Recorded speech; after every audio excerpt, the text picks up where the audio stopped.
welcome back to my channel. If you're new here, don't forget to hit the subscribe button and keep watching.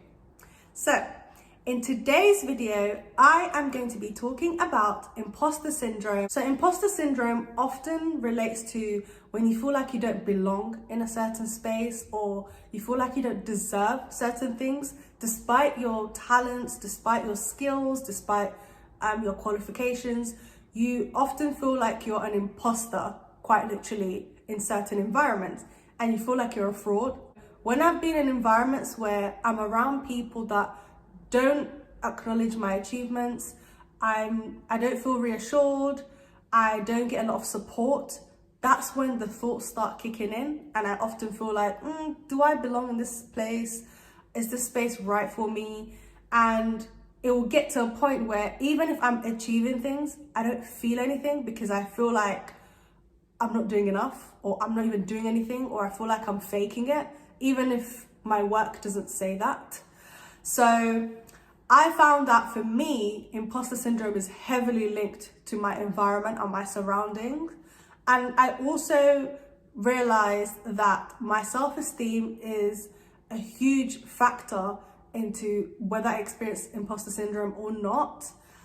And as I've grown up and as I've been in different situations where there's been good or bad experiences, I started thinking a bit more about imposter syndrome, because growing up, I didn't know there was a term called imposter syndrome. I just thought maybe I'm just anxious, maybe I need to believe in myself more. But then when I actually came across the term imposter syndrome, I was like, there's a word for it now. So for me, I'm now at the stage where I've actually accepted that I'm an imposter in many of the spaces that I enter. And the reason is because I am often navigating spaces that are not diverse, spaces where I don't always see people like me thriving. And so when I actually qualify to get into these spaces, and I have worked hard to get in these spaces, and I'm specifically talking about the work environment, I often feel like an imposter, but now I've just sort of embraced it, because it's like, so what if I feel like an imposter? Like, yeah, I am, because if I'm going into spaces where I'm the only person that looks the way I do, then loosely I am an imposter, and I'm okay with that, because I know that I stand out, and I'm now in a situation where my self-esteem is where I want it to be at the moment, and I know that I work hard, and I know that I give it my all. So if I'm entering these spaces and I come across as an imposter, then great, sure. It just means that my dreams and my goals are big enough for me to feel like I'm out of my depth, and I use that to push myself even more,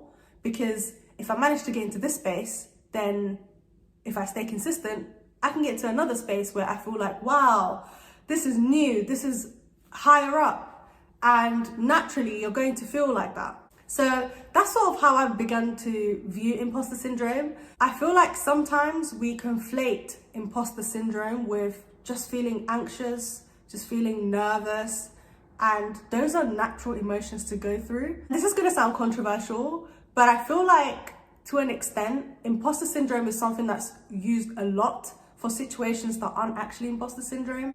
And I feel like sometimes imposter syndrome is used to deflect from the fact that certain spaces aren't inclusive and make an effort to make you feel like an imposter, and that's not on you.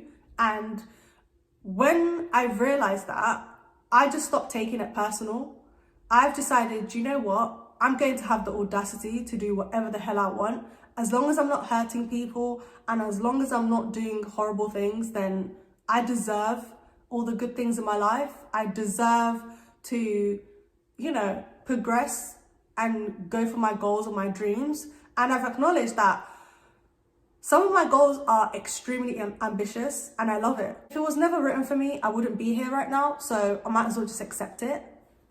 And yeah, that's just sort of how my relationship with imposter syndrome has been. It's not every day you need to chase perfection. Just aim to do better every day.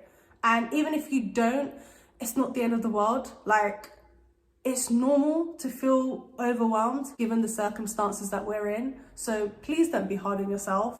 I have now realized that I don't actually want to chase happiness, because I feel like happiness as an emotion is very fleeting.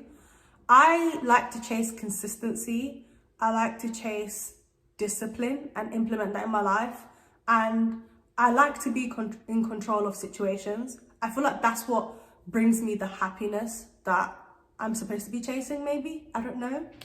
Because I feel like when I chase happiness, it's so subjective that what if I'm chasing something that I think will bring me happiness, but it doesn't? And what happens when I get to that stage of happiness and now there's something else that's bothering me? Do you know what I mean? Like, it just feels very inconsistent to me as an emotion. So I like to chase consistency. I like to chase safety and assurance, because I feel like when I feel in control of a situation or when I feel reassured, that's when I feel happy and calm. When you're going through imposter syndrome, oftentimes you don't feel like you're in control and you feel like you can't push yourself and put your foot down and understand why you're in a certain space, why certain things are coming your way in terms of your blessings. And for me, how I learned to manage imposter syndrome per se is controlling what's in front of me and what's present in my life. So I can control how much work I put into perfecting my programming skills. I am in control with how much I dedicate my time to learning about accessibility, for example. I am in control with how I respond to people treating me a certain way. So when I sort of flipped it and view it from that perspective, I try to break those situations down and manage it bit by bit, rather than trying to just wake up one day and fake it till you make it. I absolutely hate that phrase, fake it till you make it, because it just doesn't fit into my life perspective anyway. Ultimately, I think for me, the biggest game changer when it comes to imposter syndrome was when I accepted the fact that I am an imposter. Like, why is it a bad thing? I am an imposter, and what? I'm doing the work, I'm doing my best, I'm staying consistent with it to the best of my ability. So if my environment is making me feel like I'm an imposter, at this point, I'm just like, I don't care. I have nothing to lose. And at the end of the day, if I'm not harming anyone, then I'm here to stay. So that's sort of where I am when it comes to imposter syndrome. I would honestly advise you to embrace imposter syndrome, because I feel like when you are reaching a certain level in your life, it's very normal to have those growing pains and feeling anxious, because you don't know what's on the other end. You don't know what aiming high can result for you. So based on that, I just aim high, and if I fall a little bit short, it was still higher than lowering my standards. So if that means I'll feel like an imposter in that process, so be it. It just means that my goals and my dreams are big enough, which is exactly what I need in my life for me personally. So yeah, that's how I view imposter syndrome.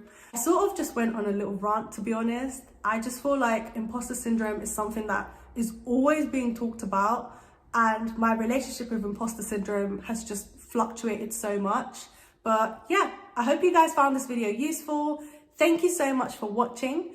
As you can see, I am trying to make my content as accessible as I possibly can, because I believe that accessibility should be a standard and not an afterthought. If you would like to support me in continuing to pay my translators, I am going to leave a link down below, which I would love for you to share and give what you can. Thank you so much for watching, and I will see you in the next video. Bye.